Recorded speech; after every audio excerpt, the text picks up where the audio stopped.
One day in late 2022, Susan Wojcicki had plans to meet up with her childhood friend, Joanna Strober. Here's Joanna. We were supposed to go for a walk on a Sunday, and she called me and she canceled because she had some hip pain. And, I just thought, okay, you probably exercised too much. Susan was a runner. Maybe she pulled something? But she went to her doctor and then I guess she got an MRI and it was cancer. And that was her first indication, hip pain. Lung cancer. And it had spread, which was shocking. Susan, she was 54 years old and in top shape, running a few miles a day at that point. And on top of everything, Susan had never smoked. Susan led the most healthy life. She didn't eat sugar. She was very careful about exercising every day. She was very careful about not eating pesticides. I mean, she was on the extreme of leading a healthy lifestyle. So yes, it's not just the not smoking, but she was doing everything she possibly could to stay healthy. Susan's experience is not as unusual as you'd think. Lung cancer is the most common kind of cancer in the world, third most common in the US. Smoking is still the leading cause, but a growing number of people who get lung cancer don't smoke, or never smokers. That's especially true of women who get lung cancer. To be clear, this is a terrible diagnosis to get for anyone, whether they smoked or not. But for those who haven't, there can be an extra layer on top of all the other feelings. Confusion.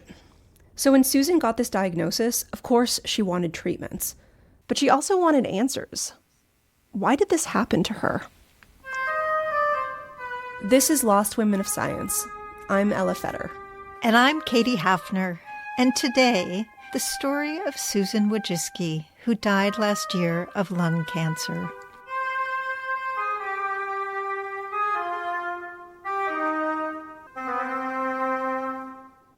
Ella, before we get to Susan's lung cancer, I want to acknowledge some people out there might already be familiar with her name because Susan Wojcicki was one of the most successful and influential people in the world. Yeah, Susan was the longtime CEO of YouTube, and she got involved in Google very early on, so that by 2022, her estimated net worth was about $800 million.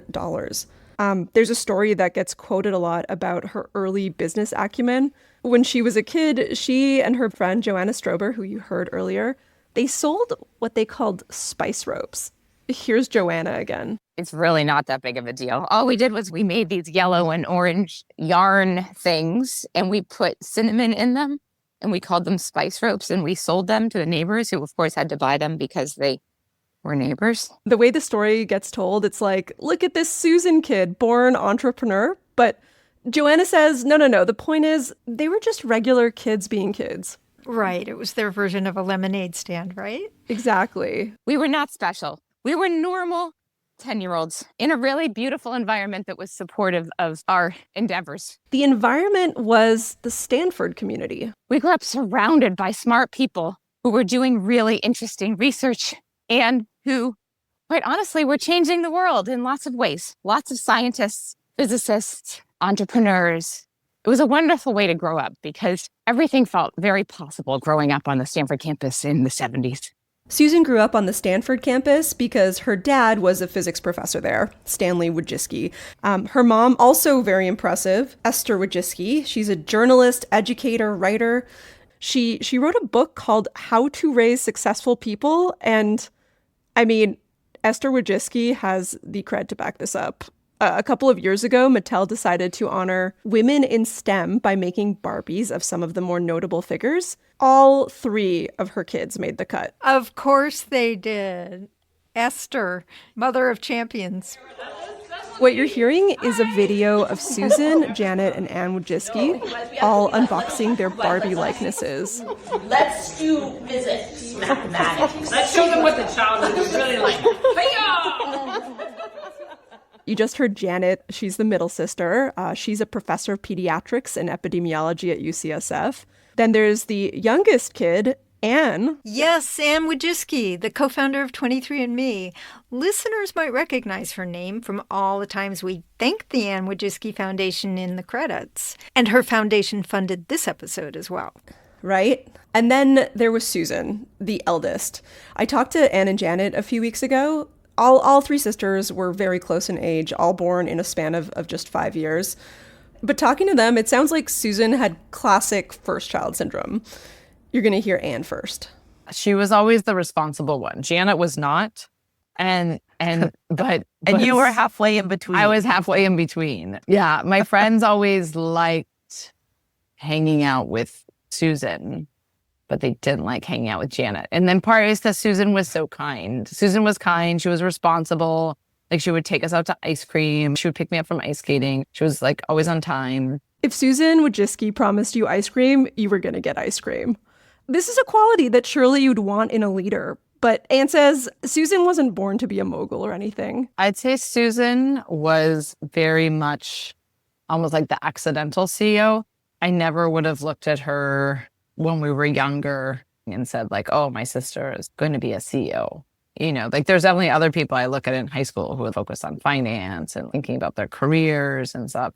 Susan, on the other hand, was a history and literature major. But in 1998, she got involved in the creation of a new tech company when she rented out her garage to two guys, Larry Page and Sergey Brin. They were starting a new company, and I think you know the name.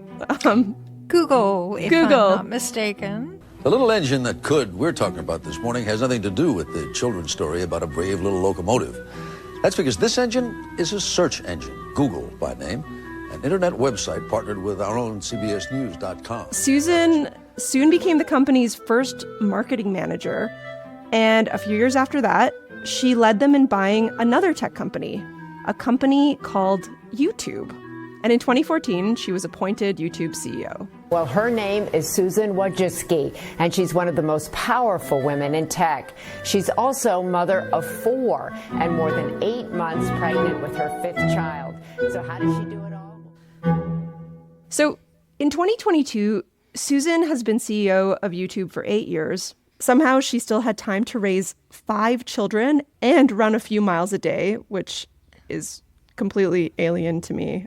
You know that Beyonce meme, like, Beyonce has as many hours in the day as you do, and it's like meant to shame you for being inadequate?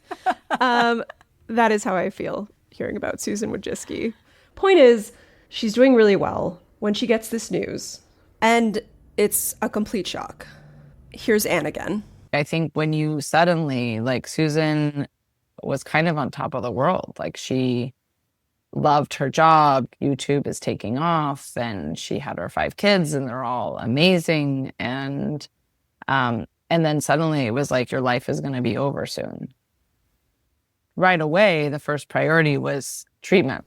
Very quickly, Susan resigned from YouTube and really gave herself over to fighting this. What she really did was started working with scientists, Joanna again. doing the in-depth work to understand the science and what treatments were available and what she could do, but it was very scientifically focused. Susan would go on to learn a lot about lung cancer. And one of the things that she learned that really disturbed her is that doctors were not great at detecting her kind of cancer, lung cancer in non-smokers. Often there are no early signs, or in Susan's case, very few signs, even when the cancer has progressed. Here's her sister, Janet. We went to see her, thoracic oncologist, right? Her lung oncologist. She's sitting on the table, and the oncologist is actually examining her, and she's listening to her lungs. And Susan's basically saying, like, you don't hear anything, right? You hear nothing. Like, it sounds totally normal, right? And the oncologist is like, yeah. So just from a clinical exam, she was perfect. There was nothing. So she was like, how is it that I have stage 4 lung cancer? You're an oncologist.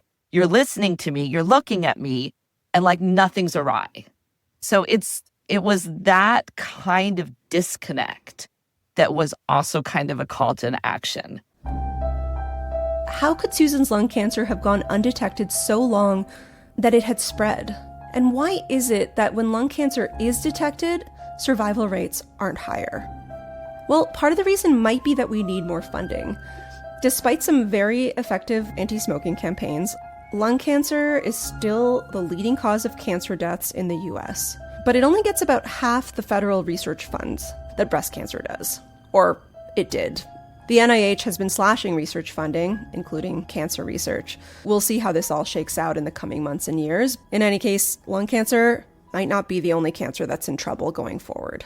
But historically, part of the reason that lung cancer got proportionately less funding might have to do with attitudes toward lung cancer. It just isn't viewed the same way that breast or prostate or pancreatic cancers are. It's often seen as something you bring on yourself. Here's Anne again. I think that the stigma has really hurt research, is that people look at it and they say like, oh, well, you smoked.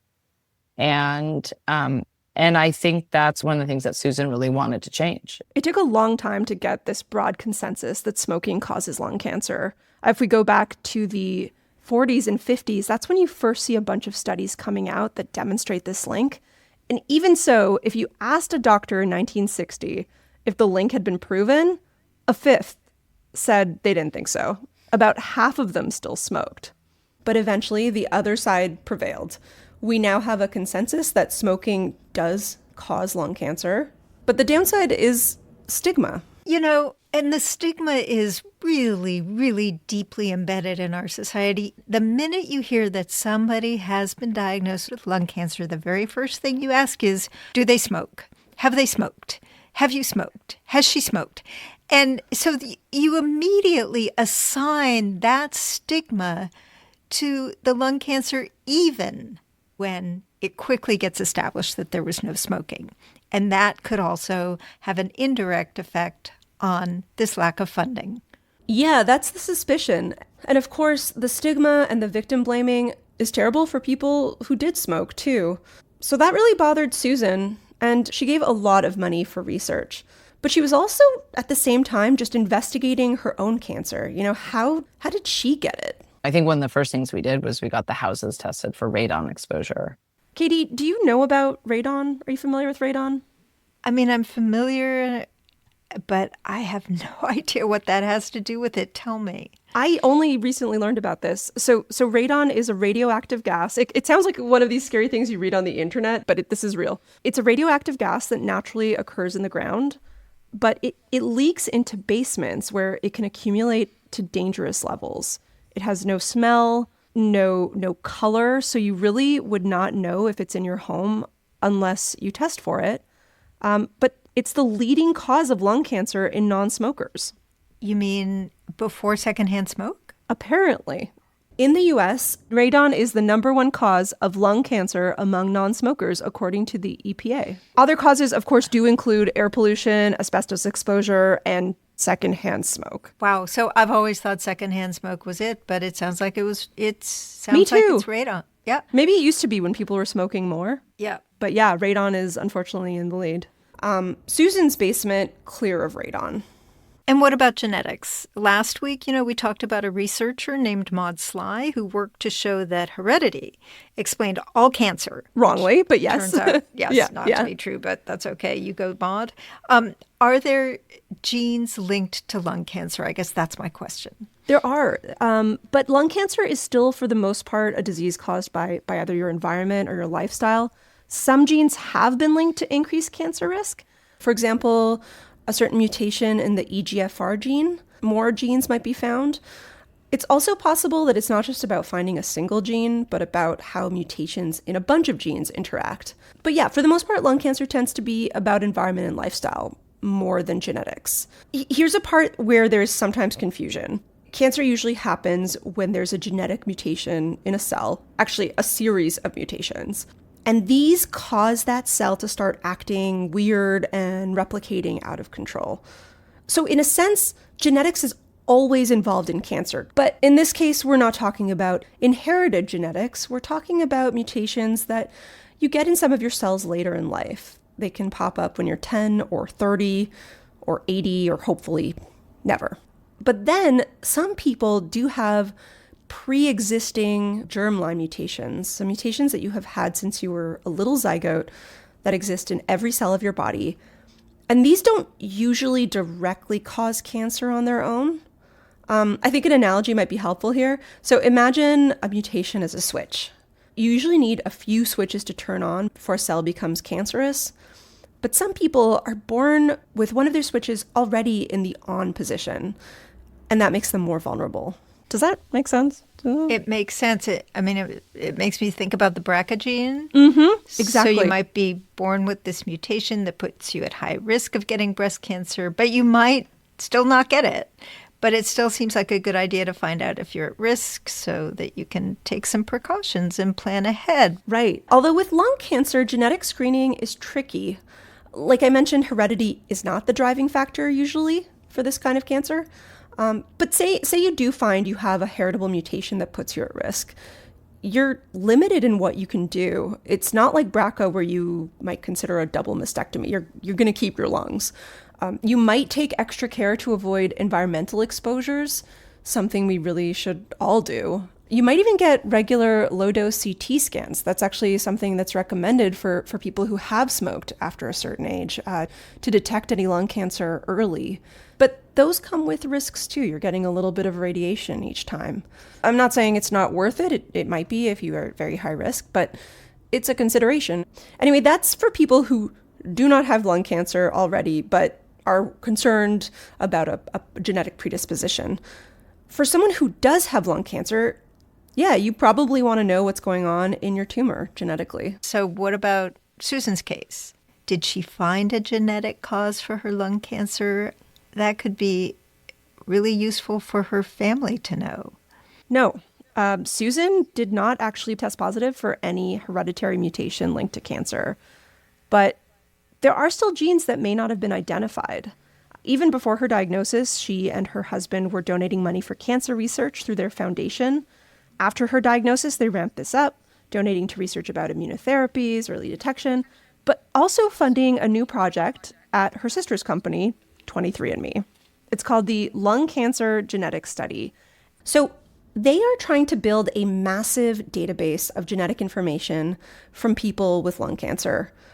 One of the project's goals is to find heritable genetic risk factors, but they explain it's actually bigger than that. They want to know how heritable mutations, tumor mutations, and lifestyle all interact so that they might figure out, for example, why one person who smokes develops cancer but another doesn't. It might also help them to develop new therapies. So I just want to interject with something that strikes me just as we're having this conversation, which is that people who are listening to this probably know that 23andMe had a lot of problems, ended up filing for bankruptcy protection, and Anne resigned earlier this year. I'm sure that it's been very challenging for Anne, but it sounds like she is in her very best Wojcicki family-like way, making lemonade out of lemons in this regard. That's my initial reaction to everything you're saying. yeah, and as you know, 23andMe, while it filed for bankruptcy, it lives on. Anne created a nonprofit called the TTAM Research Institute. It bought 23andMe in July this year. And so 23andMe is still going, and so is this project. So far, about 1,200 patients have signed up, and the goal is to reach 10,000. If you think about any one medical center, if it's UCSF or it's Stanford or Harvard, getting 1,000 patients coming in is a lot. And so that's kind of the beauty of being able to go and find people around the entire country, is to be able to pull all that data together and then make that accessible to the research community. 23andMe's lung cancer genetics study was officially announced in July last year. Susan Wojcicki died a few weeks later, on August 9th, 2024. She was 56. So Susan never did get an answer. She never found out why she had lung cancer. No, she did not. And we're still trying to understand a lot about lung cancer in general. Here's Anne. There's still just like a lot you don't know. Understanding environmental science, I think, is really important. We live in a very complicated world with a lot of, there's fires and there's pollution and there's what you eat, and we just don't know. You don't know what the impact of all of that is. And so you can't live your life trying to measure everything and worry about everything. Like, in some ways you have to come to terms with that you can't worry about it all the time. This is a big part of life. It's understanding that so much of it is beyond our control. And we often don't even get answers. We don't find out why bad things happen to us. At the same time, when it comes to lung cancer, there is more that we can do. Here's Janet. I mean, if there are modifiable risk factors that we can identify, I mean, the key word being modifiable, right? Then ideally we could act on them. We can fight air pollution. We can stop kids from getting their hands on cigarettes. We can look for more heritable risk factors and invest more money in treatments. As for Susan Wojcicki, despite all of her resources and all of her drive, ultimately, she couldn't stop the cancer in her own body. But she left her mark. In business, in cancer research, she left a bigger mark than most of us ever will. But her sisters and her friend Joanna, the thing that they really remember is how she never let any of that success go to her head. It didn't matter if we were like some fancy party or if Oprah wanted to talk to her, she was kind of the same. She was always very unaffected. And it was like really fun going to the Oscars with her because she'd be like, I'm just going to buy this dress on clearance at Macy's. And like, no one cares what I wear. And that was kind of the thing that was fun. She'd be like, it would just be fun with you. And I'm like, I'm only going so that we can hang out. I'm grinding my flats and my skirt. Are you going to YouTube? Actually, I'm really curious. Are you going to meet YouTube? Are you going to meet Mr. Beast? This episode of Lost Women of Science was produced by me, Ella Fetter, and hosted by our co-executive producer, Katie Hafner. Our senior managing producer is Deborah Unger. We had fact-checking help from Danya Abdelhamid. Lily Weir made the episode art. Thanks as always to our co-executive producer, Amy Scharf, Eowyn Bertner, our program manager, and Jeff Delvicio at our publishing partner, Scientific American.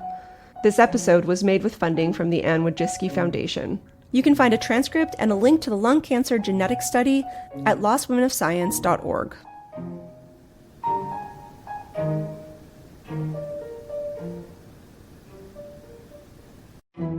Hi, I'm Katie Hafner, co-executive producer of Lost Women of Science. We need your help.